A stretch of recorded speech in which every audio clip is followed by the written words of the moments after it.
Rotterdam is one of the busiest cruise ports in Northern Europe, but many cruise passengers actually leave the city and travel to Amsterdam for the day. The good news is that it's very doable independently. The trains are frequent, the journey is straightforward, and Amsterdam Central station sits right beside the historic city centre. In this video, I'll walk you through the entire journey step by step, starting with what to organise before your cruise, then leaving the ship in Rotterdam, travelling to Amsterdam by train, what you can realistically see in the city, and finally, how to get back to the ship without feeling rushed. Before your cruise, there are a couple of things worth organising in advance. The first is downloading the NS app, which is the Netherlands National Railway app. You can also use the NS website, and I'll put a link in the description below. The app is useful because it shows live train times, platform numbers, and ticket options. It's much quicker to check the app than trying to read departure boards in the station. If you book your train tickets in advance, you can usually save a little money.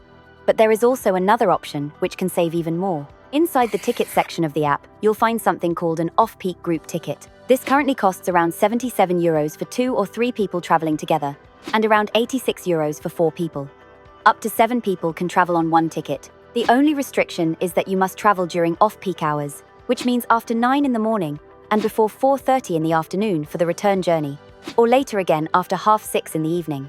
For comparison, a normal return ticket between Rotterdam and Amsterdam is around €40 per person. If you're traveling with children, there is also a very good option called the Rail Runner ticket.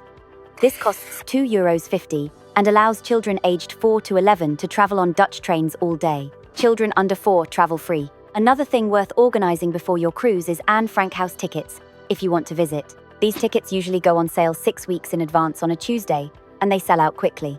If visiting the museum is important to you, it's worth putting a reminder in your calendar so you don't miss the release date. And finally, if you want to take a Canal cruise in Amsterdam, you can book that in advance as well. I booked one through Get Your Guide, which was slightly cheaper online, and I'll add a link in the description. It's not essential to book ahead because there are plenty of canal boats operating in the city, but it can save time once you arrive. Cruise ships dock at Cruise Terminal Rotterdam, which sits on Wilhelminaplein beside the Erasmus Bridge. If you're planning to visit Amsterdam, it's worth getting off the ship fairly early. A good plan is to have breakfast early and aim to leave the ship around 8 in the morning. That gives you enough time to reach Rotterdam Centraal station and catch the first direct off-peak trains to Amsterdam shortly after 9. There are usually several direct intercity services leaving around that time. Once you leave the cruise terminal, the first step is walking to the metro station. Turn left when exiting the terminal building and head towards the Erasmus Bridge. The metro station Wilhelminaplein is clearly signposted, and the walk takes about 5 minutes. The Rotterdam Metro works using contactless payment, so you simply tap your bank card or phone at the gate to enter. One important thing to remember is that each passenger must use their own card or device, and you must also tap out when you leave the metro at your destination. From Wilhelminaplein, you can take Metro Line D or E towards Rotterdam Centraal. The journey is simple and takes around 10 minutes. Wilhelminaplein is 4 stops away from Rotterdam Centraal, and the metro normally runs every 10 minutes. The fare is roughly €1.50 each way. After about 10 minutes, you'll arrive at Rotterdam Centraal, which is the main railway station for the Netherlands.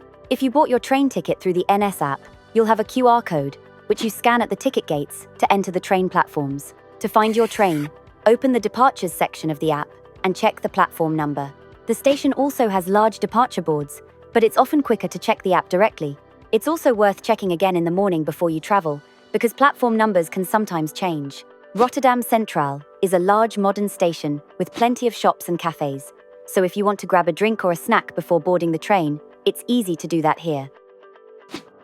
The trains between Rotterdam and Amsterdam are comfortable and straightforward. Most passengers take the intercity trains, which run directly between the two cities, without needing to change trains. The journey usually takes around 1 hour and 15 minutes. One thing to be aware of is that Dutch trains have both first class and second class seating. Second class seats are blue, while first class seats are red. The off-peak group tickets are valid in second class, so make sure you sit in the blue seat sections. Once the train departs, you can simply relax for the journey north through the Dutch countryside. The train arrives at Amsterdam Centraal, which sits right beside the historic centre of the city. This is one of the reasons the trip works so well from a cruise ship. When you step outside the station, you're already within walking distance of many of the main sites. Within about 5 minutes, you can reach several Canal cruise departure points. From the station, you can also walk along one of the main shopping streets towards Dam Square, which sits in the heart of the old city. If you're heading to Anne Frank House, one of the nicest routes is simply walking through the Canal district.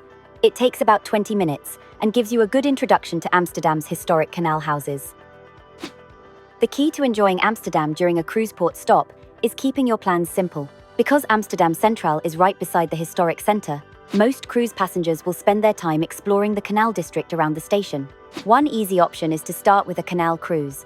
The departure points are only a few minutes walk from the station, and the tours usually last around an hour. It's a good way to see a large part of the canal district quickly while also giving your feet a bit of a rest. After that, you can explore the city center on foot. From Amsterdam Centraal, it's an easy walk along one of the main streets towards Dam Square, which sits roughly in the middle of the historic center. Along the way, you'll pass shops, cafes, and plenty of the classic canal views Amsterdam is known for. If you manage to secure tickets in advance, Anne Frank House is another very worthwhile visit. The museum sits about 20 minutes walk from the station, and the route there takes you through some of the most attractive canals in the city. A typical cruise day in Amsterdam might look something like this. Arrive around mid-morning, walk through the canal district towards Anne Frank House if you have tickets. Then explore Dam Square and the surrounding streets, before finishing with a canal cruise. That combination works well because everything sits within the same central area. Where passengers often run into problems is trying to see too much. Major museums, such as the Rijksmuseum and the Vincent van Gogh Museum, sit further away in the Wilhelminaplein district and usually require timed entry tickets as well. Trying to combine those with Anne Frank House and a canal cruise often makes the day feel rushed. A better approach is to focus on the canal district, enjoy the atmosphere of the city, and leave the larger museums for a longer visit in the future.